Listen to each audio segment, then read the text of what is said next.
हर अखाड़े के साधु यहाँ पहुँचेंगे। 1 महीने का मेला लगना है, जहाँ से हर साधु को आना है।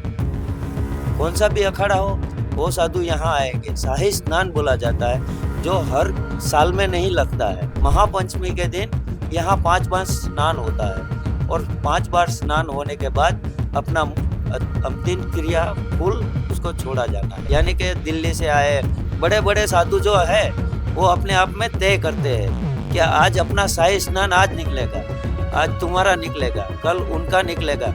यानी कि हम जो गुरु भाई है वो अपने आप में भीड़ ना जाए। पंचभूतों उस हिसाब से होता है। वहाँ जितने भी साधु है समाज के साधु, ये पूरे समाज के साधु है दिगंबर, वो सब दिगंबर साधु शाही स्नान के लिए आते हैं। वो एक दिन के अंदर सब स्नान करेंगे। करोड़ों की संख्या में आएंगे, लाखों की क्या। ये सन्यास का क्या प्रक्रिया होता है? सन्यास, मेरे सन्यास लेने के पीछे का वजह ये था कि स्त्री जो है कि गलत थी। गाजियाबाद में जो है बंसलवार इंडस्ट्री लिमिटेड B5 मेरा बैठाया हुआ है। पूरे समाज को ये लोग गंदा कर रहे हैं। करता कोई एक है और बदनाम जो है पूरी दुनिया हो जाती है उसी में। नमस्कार, मेरा नाम आनंद कुमार गुप्ता है और आप देख रहे हैं नेक्सन ब्रॉडकास्ट।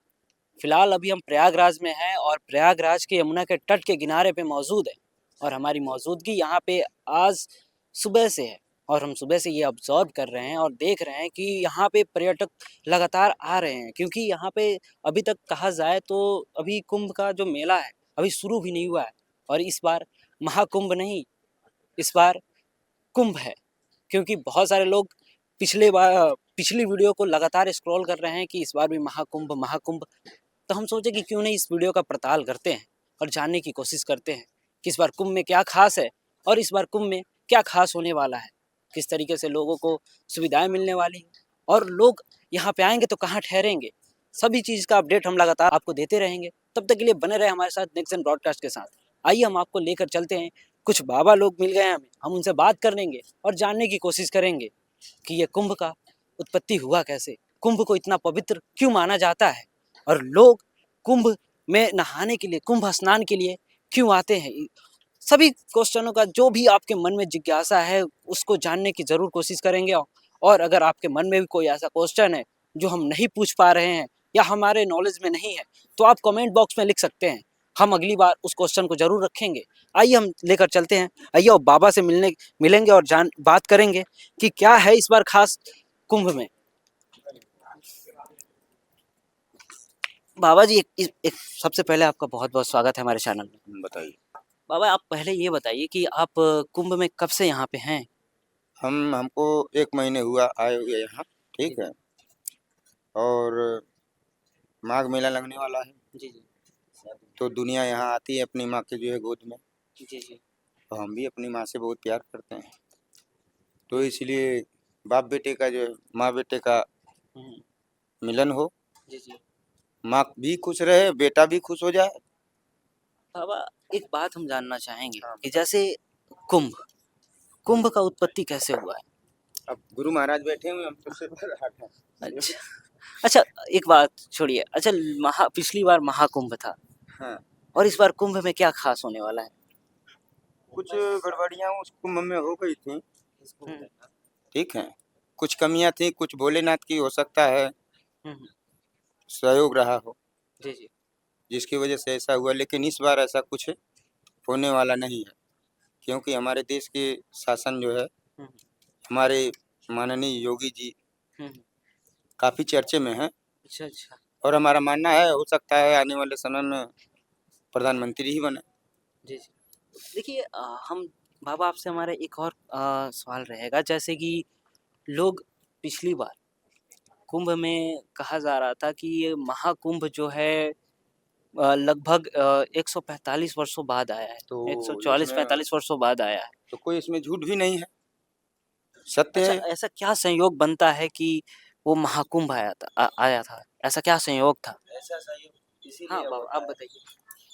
कि ये जो प्राचीन काल है, जी जी अपने प्राचीन काल से बोलते हैं इसको। जी। जो प्राचीन काल है उसका यहाँ से वहाँ से दिल्ली से वहाँ से जहाँ से अब मेला जो जितने भी साधु लोग हैं, साधु समाज का ये प्रथम स्थान है। स्थान यानी कि अपना ये रूप धरे हुए है उसका स्थान है ये। यहाँ से शाही स्नान बोला जाता है। हर अखाड़े के साधु यहाँ पहुंचेंगे। 1 महीने का मेला लगना है, जहाँ से हर साधु को आना है। कौन सा भी अखाड़ा हो, वो साधु यहाँ आएंगे। शाही स्नान बोला जाता है, जो हर साल में नहीं लगता है। कोई 5 साल में लगता है, कोई 50 साल में लगता है, कोई 15 साल में लगता है, कोई 5 साल में, 10 साल में, ऐसा शाही स्नान बोला जाता है। जिसका योग मिलता है वो जहाँ वाक्य पुराण से जोड़ा जाता है। हमारे आपके कहने से जोड़ा नहीं जा सकता है, वो वाक्य पुराण से आता है। उसका योग जब बनेगा तब यहाँ शाही स्नान होता है, उसके अलावा शाही स्नान नहीं होता है। अच्छा, एक बात हम जानना और चाहेंगे कि बाबा एक बात हमको ये बताइए कि जब लोग स्नान करने के लिए आते हैं तो बहुत लोग कहते हैं कि अपने पापों को प्रायश्चित करने के लिए गंगा स्नान कर रहे हैं या संगम स्नान कर रहे हैं। तो क्या क्या सच है, क्या सत्य है इसमें? एक बात वो है कि आप आपके घर से कोई आपके माता है, कोई आपके पिता है, कोई भाई है, कोई बहन है, उसका अंतिम करण हो गया। हाँ, उसका जो फूल रहता है, जिसको हम बॉडी लाइजर कहते हैं, उसको यहाँ से लाके उसको पानी के अंदर छोड़ा जाता है, विसर्जन किया जाता है। उसकी कायदेसर से क्रिया होती है। तो उसको उसके आत्मा है, जो आत्मा अंदर फंस चुकी है, या कुछ भी हो सकता है, लेकिन वो आत्मा को विलुप्त करने के लिए यह गंगा स्नान है। 3 स्नान इसीलिए बोला जाता है। 5 बार स्नान होता है। जब महापंचमी आती है, महापंचमी के दिन यहाँ 5 बार स्नान होता है, और 5 बार स्नान होने के बाद अपना अंतिम क्रिया फूल उसको छोड़ा जाना है। ये गंगा है। जिसे लोग अस्थि अस्थि कहते हैं, उसे अस्थियों को विसर्जित करते हैं। मगर वो लोग यहाँ पे आते हैं जो लोग अभी जीवित हैं और वो सोचते हैं कि अगर हम गंगा स्नान कर लेंगे तो हमारे पाप धुल जाएंगे। तो इस पे क्या सत्य है? वो पाप धुलने के लिए तो दुनिया है, जो गंगा माई ये आई है। हम पाप बढ़े या ना बढ़े, लेकिन मन से पाप धुल रहा है। आप 100 किलोमीटर से हो, 500 किलोमीटर से हो, 1000 किलोमीटर से हो, लाख किलोमीटर से हो, आप आते हैं कौन सी विश्वास और कौन सा श्रद्धा लेके आते हैं कि हमारा इधर नहाने के बाद हमारा कुछ पाप घटेगा, कुछ पुण्य बढ़ेगा। इसके हिसाब से सब लोग गंगा आते हैं। छोटा है, बड़ा है, माई है, बाप है, दादा है, परदादा है, कोई भी हो, मजला है, सब लोग आने की कृपा लगाते हैं कि हमारा कुछ कल्याण हो। अच्छा बाबा, हम एक और चीज जानना चाहेंगे कि जैसे आपने कहा था कि अखाड़ा, तो अखाड़े में भी बहुत ज्यादा वर्चस्व रहता है। तो किस अखाड़े का सबसे ज्यादा वर्चस्व देखने को मिलता है? वो वर्चस्व यानी कि हम अखाड़े के जितने भी साधु है, समाज साधु बोलते हैं, हम सारे गुरु भाई है।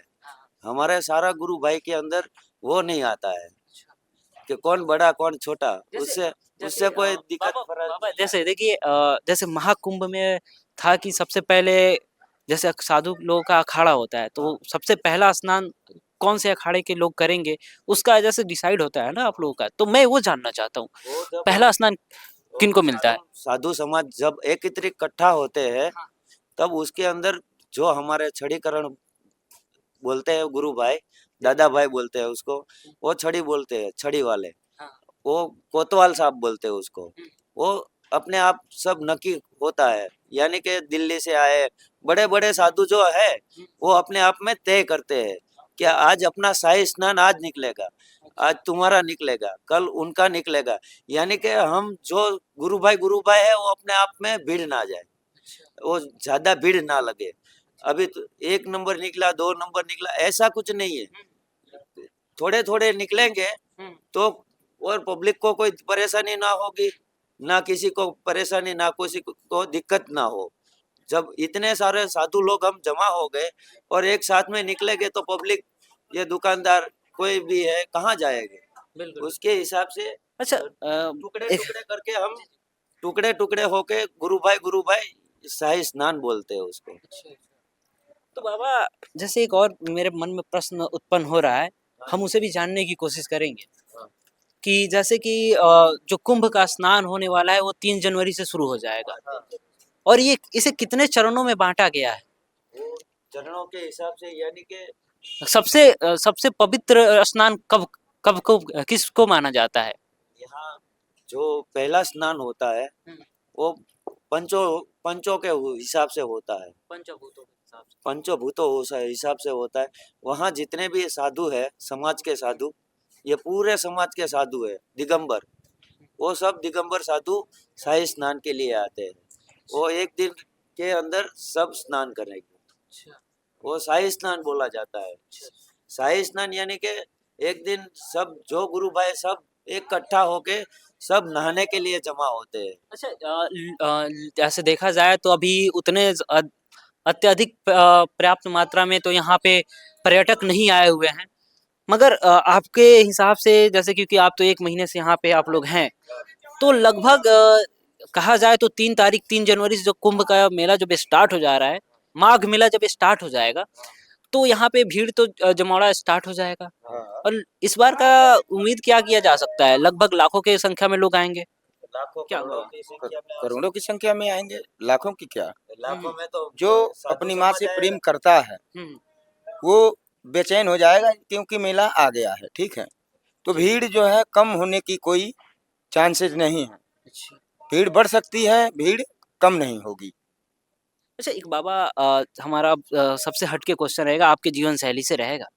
जैसे आप लोग जैसे कहा जाता है कुछ लोग संन्यास लेते हैं, तो क्या आप संन्यास लिए हुए हैं? बिल्कुल हम सन्यास लिए हैं। सन्यासी है, अच्छा आप लोग सन्यासी हैं। तो संन्यास जो सन्यासी जो यानी लोग कि संन्यास ले दिगंबर लेता बोला है। जाता है। अच्छा सन्यासी साधु जिसे दिगंबर बोला जाता है, वो बिना कपड़े के रहते हैं। कपड़ा जब तक वो धोना चालू हो जाएगा तो उसके ऊपर हम दिगंबर हो सकते हैं। लेकिन आम जगह पे कहीं कहीं होता है ऐसा कि चल जाता है, लेकिन दिगंबर जिसको बोलते हैं वो साधु अखाड़ा का है। तो बाबा हम एक और चीज जानना चाहेंगे, क्या ये संन्यास का क्या प्रक्रिया होता है? सन्यास एक तो बचपन से एक बैरागी होता है, हम्म, ठीक। लेकिन सन्यास हमने लिया है तो हम अपने बारे में बता रहे हैं। जी जी। कुछ कारण फंसते हैं जिंदगी के, हम्म, जिसकी वजह से सन्यास हो जाता है। अच्छा हम दूसरे से नहीं लड़ सकते हैं, हम्म, दूसरे से तो लड़ सकते हैं हम्म, लेकिन अपनों से लड़ नहीं सकते। इसीलिए कुछ कमियां संविधान में भी हैं, जी जी कुछ कमियां शासन में भी हैं, जी जी। और कुछ कमियां जो है कि पब्लिक के अंदर भी हैं। अच्छा बाबा, अगर बुरा ना माने तो मैं आपसे एक क्वेश्चन जरूर पूछना चाहूंगा कि आपके संन्यास लेने के पीछे का वजह क्या था? मेरे सन्यास लेने के पीछे का वजह ये था कि स्त्री जो है कि गलत थी, अच्छा तो इसलिए हमने जो है छोड़ दिया। अगर चाहते तो उसी दिन कुछ अपराध हम कर सकते थे, लेकिन अपराध करना मेरा काम नहीं है क्योंकि भोलेनाथ के दरबार में हम्म, अपराध जो है कि बहुत बड़ी सजा है। हम्म। अच्छा तो ऐसे अगर देखा जाए तो आए दिन हमारे देश में स्त्रियों को लेके जो आए दिन आप देखिए, अगर न्यूज़ देखते होइएगा तो आपको अंदाजा लग गया होगा कि आज के डेट में हर एक को तो नहीं कह सकते, मगर कुछ ऐसी स्त्रियां हैं जो हमारे पूरे समाज को गंदा कर समाज को रखी। गंदा कर रही हैं। अभी हाँ, मैं संगम से आ रहा था, जी जी जस्ट अभी 1 घंटा पहले, जी तो कुछ भीड़ इकट्ठा थी वहाँ। जी जी तो हम वहाँ पहुँचे तो देखे कि क्या वजह है यहाँ भीड़ इकट्ठा है। हम्म, तो एक लड़का जो है एक लड़की को जो है कॉलर पकड़ के रखा था हम्म, और भीड़ जो है वहाँ इकट्ठा थी। बाद में पता ये लगा हम्म, कि वो लड़का उसका भाई है। तो वो कई दिन से ढूंढ रहा था और ये लोग जो है यहाँ अय्याशी कर रहे थे संगम पे। पूरे समाज को ये लोग गंदा कर रहे हैं। करता कोई एक है और बदनाम जो है पूरी दुनिया हो जाती है उसी में। हम हर एक स्त्री को तो नहीं कह सकते क्योंकि स्त्री तो झांसी की रानी भी थी, हाँ हाँ हाँ, बिल्कुल बिल्कुल खूब लड़ी मर्दानी, वो तो झांसी वाली रानी थी। बिल्कुल बिल्कुल। अच्छा बाबा, एक जैसे आपके जब जीवन से सवाल मैंने पूछ ही लिया है तो एक और जानने की इच्छा होगी, आपने पढ़ाई कहाँ तक किया था? पढ़ाई हम हाई स्कूल तक किए हैं। अच्छा, और काम क्या करते थे आप? काम मैं मैकेनिकल से फिटर हूँ।